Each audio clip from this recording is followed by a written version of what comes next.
Greetings, chess fans. I'm continuing my coverage from over-the-board games. Mostly these are classical games, as I try to remain sharp, playing some high-level tournaments like recently I played in the FIDE World Cup. And this was my second weekend or second set of games after the World Cup. Like a previous week, I played in the Swedish Elite Series, and you can check out the coverage of those games. And this time, I was going to Berlin. I haven't checked it. I think it's been about 4 years or so. When was the last time when I played in the Bundesliga? Like the highest division of German team chess championships. And I gotta say, it has potentially the strongest lineup possibly in the world. So this could be the strongest team chess championships in the world. So we have all the best players in the world playing. Magnus Carlsen, Hikaru Nakamura, Fabiano Caruana, Vishy Anand, MVL, Abdusatorov, everyone is playing there, literally. So that's why this year I was super excited to make it back to this stage, because I was playing for my team Schachfreunde of Berlin a couple of seasons in the second division, which by the way is also very strong, and I have made plenty of videos from playing there, and we managed to ascend to this elite league. And this was the second weekend. The first weekend I did not play. I think it was September something. I was busy with something, and they invited me to play for the second weekend, where we had to play against some direct competitors, try to stay in the division. Because, of course, I mean, there are some teams who are fighting for the championship and some teams who are just trying to stay alive and enjoy the atmosphere. So we are one of those teams who are trying to stay in the league. And on Saturday, our opposition was one of our direct competitors. And I was facing Rasmus Svane, who is a very, very solid Grandmaster from Germany. Now, he has a brother, younger brother, Frederick Svane, who is already rated 2660 or so. And both of the brothers, they were also playing in the FIDE World Cup. Yeah, so I saw them hanging out together. And against Rasmus, I have played a couple of times before. I think 3 or 4 times. All the games finished in a draw. And the last encounter we had, it was not really much of a fight. I was playing with a white color. I was not in the mood, so I just want to kill off the game. And we finished in a draw like in 30 moves or so. Like, queens were off the board, and I just didn't want to play, I gotta say. But this time, it was different. And I feel like I'm in really good shape. I mastered all the knowledge from the FIDE World Cup, from my preparation of the upcoming Chessable course, Ready Simplified. So I was playing with white. What do you think I'm doing? Of course. I'm playing the Ready. No big surprise, right? So I'm playing with white. Rasmus is playing with black. He played e5, g3. And one of the favorite continuations for the German player is to play g6, the Grunfeld. But I'm pretty sure he saw that I played it in the World Cup against Alisher Suleimanov, or maybe he was just not in the mood, played directly for a draw. So he opted for the classical approach, knight f6 and e6, as this is something he has been doing quite a lot. So I play Schuttgasse, bishop e7, c4. So, as you can probably guess, all of this is in the course. So I'm not going to spoil you with the details, but here's the trick. I will be advocating for d3. So it's like a small advertisement for the d3, because my honest belief is that d4, the traditional move, black has so many good opportunities, like pretty much all of them, they're somehow linked with d takes on c4. And that's why I will be focusing on d3. To be honest, I'll also consider b3, but yeah, I like this move. He plays c5. Now, in the course, I will have 2 continuations. One of them is what I played, c takes on d5, which is a modern continuation. The other move is knight e5.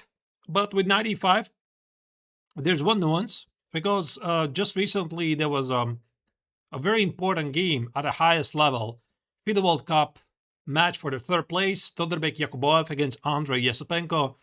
And I think Yesepenko came up with a very, very strong concept against this, which, by the way, at the time, I did not even know that this move order exists. Yeah, so as you know, the history, Yakuboev lost the game, lost the match, and Yesepenko qualified to the candidates. And by the way, this game also was the reason why I demoted 95 to alternative. But anyway, I don't want to spoil too much. I still think it's a fun line to continue, mainly as an element surprise, but now my main line is c6 on d5. And I'm mainly focusing in the course with e6 on d5. This is what I expected from Rasmus. Now I play d4, I lose a tempo, so it looks like some top rush position. Black plays knight c6, I played knight c3, and potentially Black has to agree to play a position with an IQP, an isolated queen's pawn structure, because I just want to take on c5 and make this pawn on d5 as a weakness. And my opponent quite was not in the mood to do that.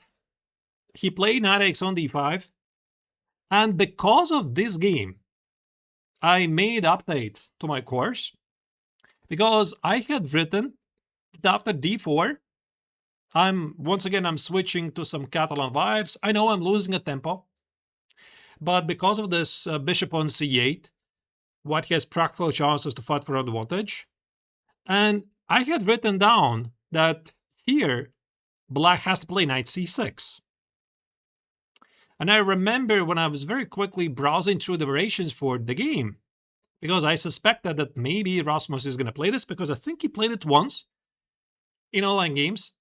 Engine said there's knight c6, the top choice. And I was like, yeah, knight c6, I can take on c6, you know, he has a weak pawn, I'm going to figure it out. He played it. He played it, and he did it, by the way, pretty quickly. And I was like, instantly regretting that I did not check this line any further, and that's why I made the corrections for the course, so now this line will be included as well. And I took on c6. I think it's the principal choice. Svane said that knight c3 is the main move, but to be honest, I analyzed this with an engine. I was not very impressed, like takes, knight a5, followed by bishop d7, bishop c6. There were a couple of high-level games. One was a blitz game, one was a classical game like 10 years ago, but white doesn't have anything really here. Maybe it's worth a shot, I don't know. But I like knight x on c6 more. Bx on c6, queen c2. I target the pawn on c6, and my idea is to play bishop d2, knight c3, and, you know, try to get the opponent to an in-game where he has a weak pawn on c6, and if it's a draw, okay, so it's a draw. So black naturally has many moves. Engine says everything is equal. As usual, for example, engine says this is equal. Engine says this is equal. But somehow I find it, from the wise perspective, a bit easier to play. Yeah, for example, I could play rook b1, I play bishop d2, and the pawn on c6, it stands. It's still there.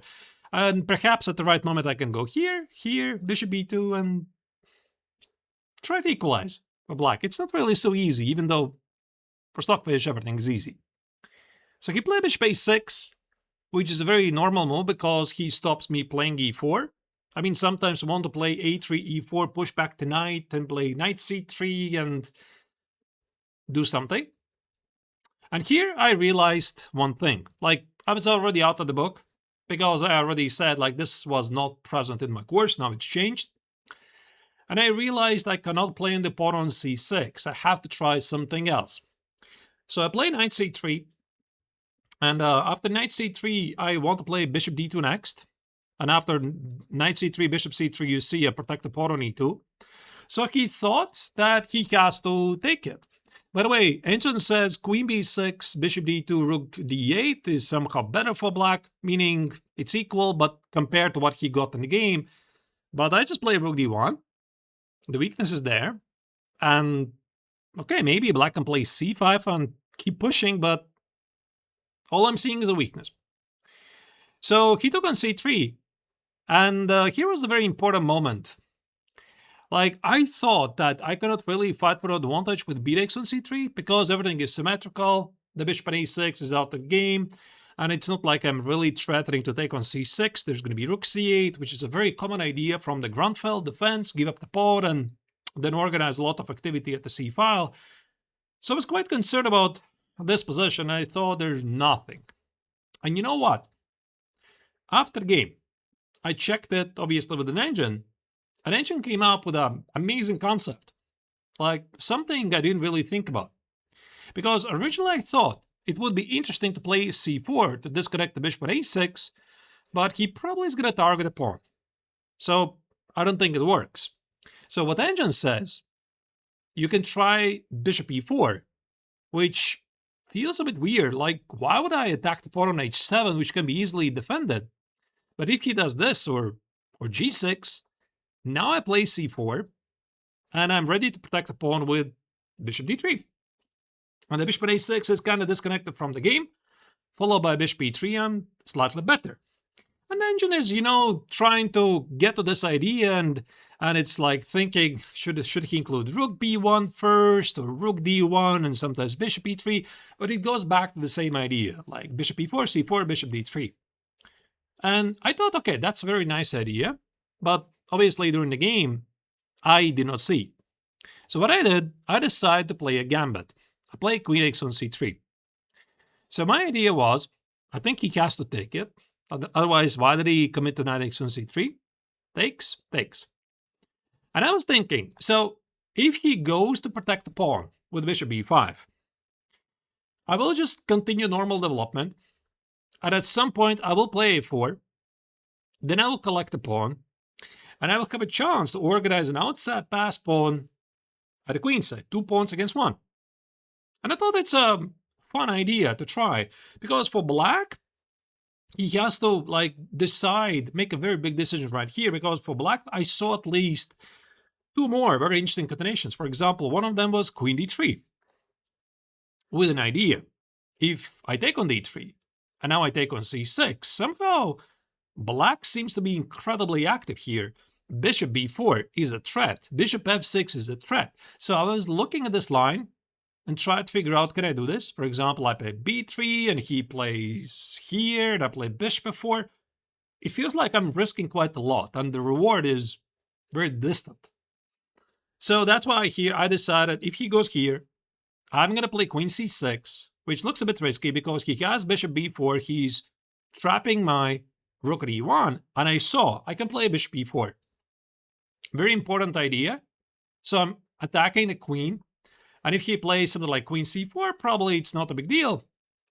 I didn't really check it. Probably like takes. Yeah, takes. And here, maybe bishop e2, rook d7. I put the bishop back on e3.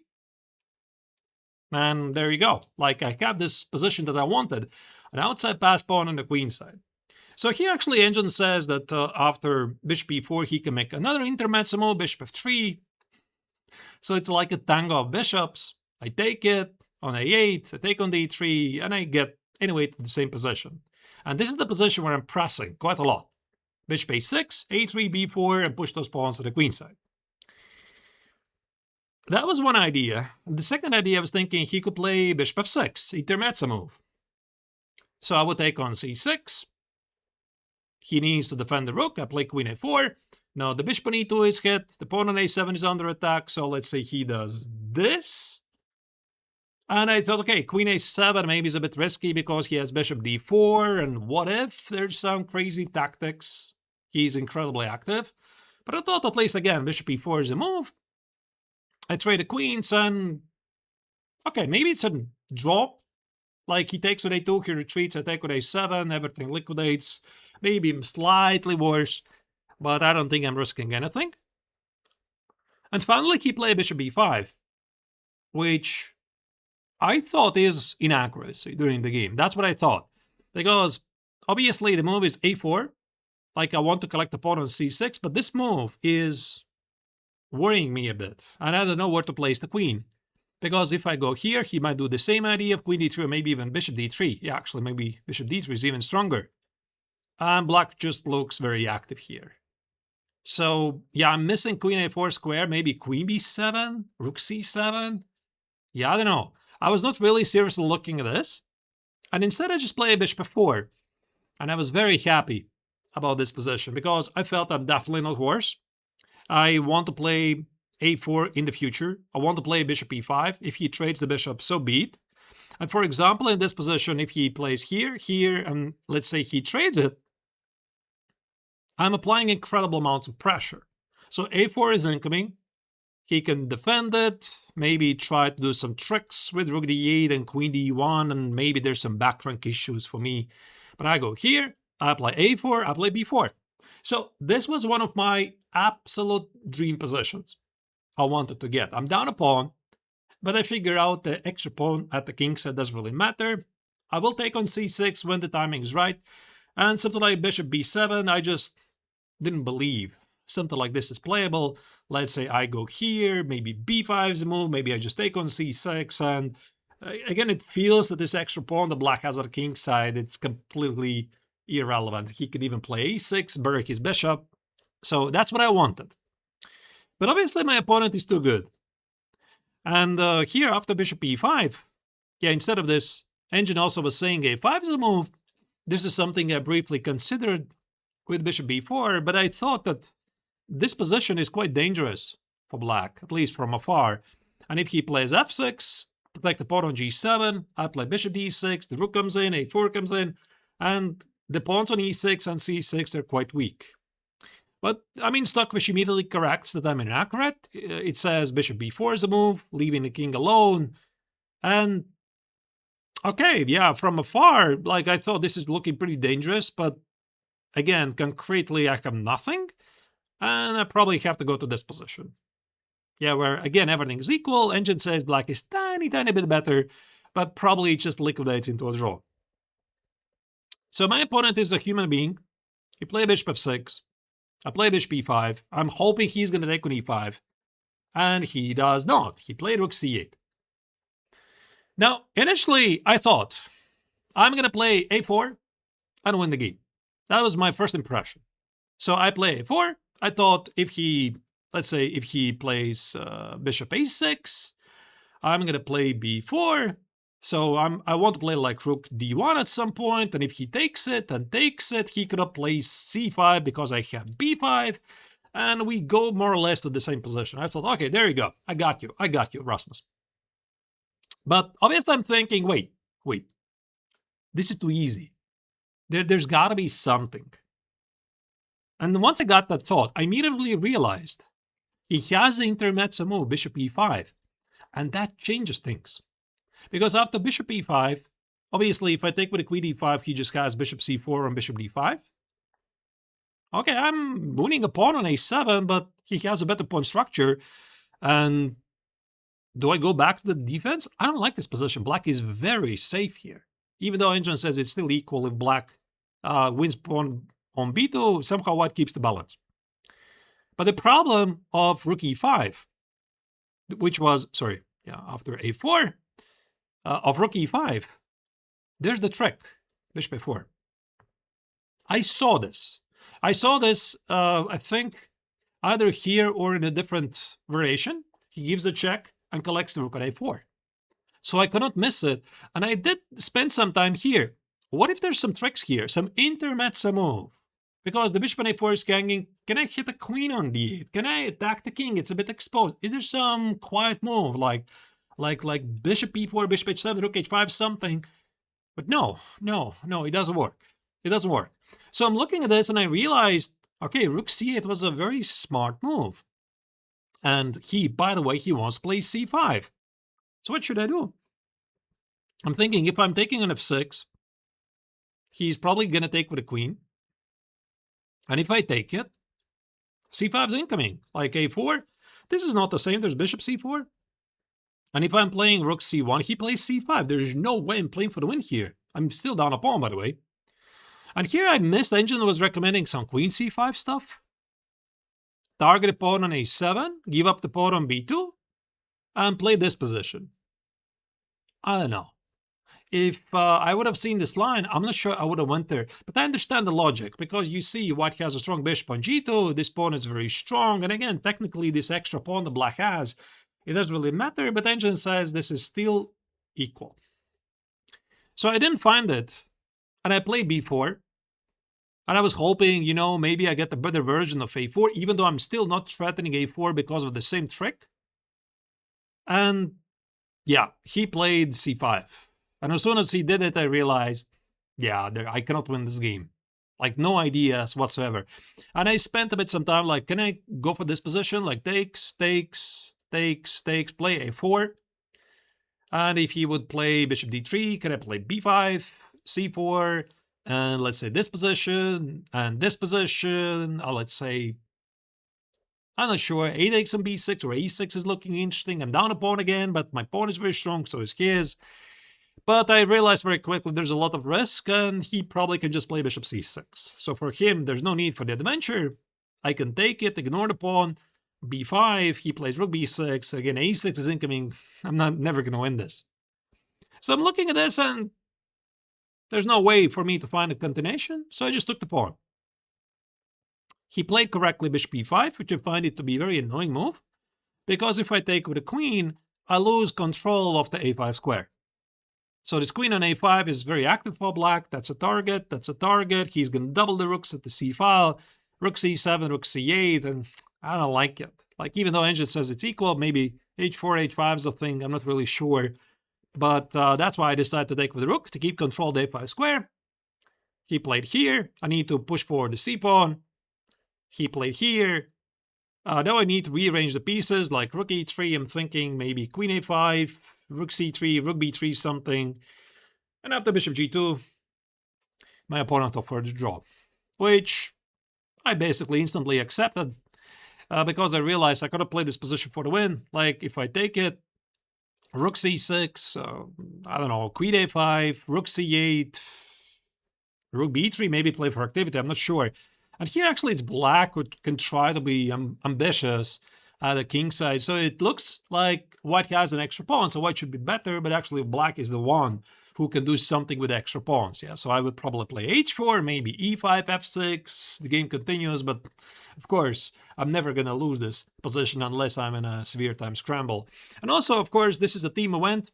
As already mentioned, the match is on 8 boards, so it's very important to see how the team is doing, and I checked very quickly. Our team was doing really well.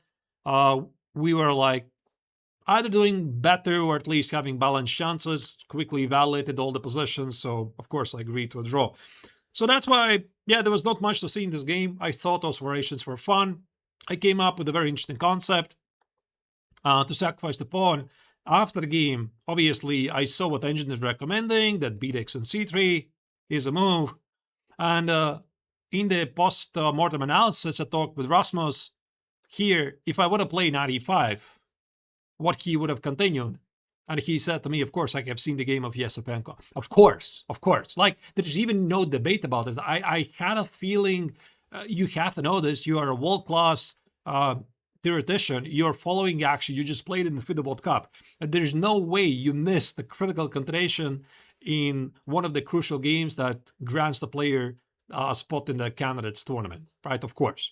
So that's why this was not a big surprise.